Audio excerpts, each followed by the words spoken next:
Hi guys, welcome to Glitch Guru. In this video we will show you how to change the taskbar color on your Windows 11 computer. So to do this, you first need to open the settings app. Here go to this personalization tab on your left. Now scroll down and click on colors.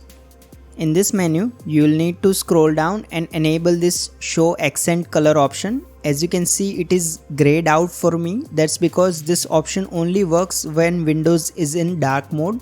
So you will need to go up and enable dark mode from here.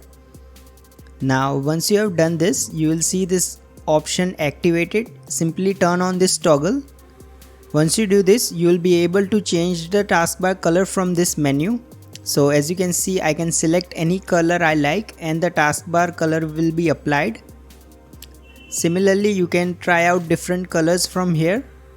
You can also click on this view color option to change the color manually. So if you want to select a specific color code or something like that, you can change it from here.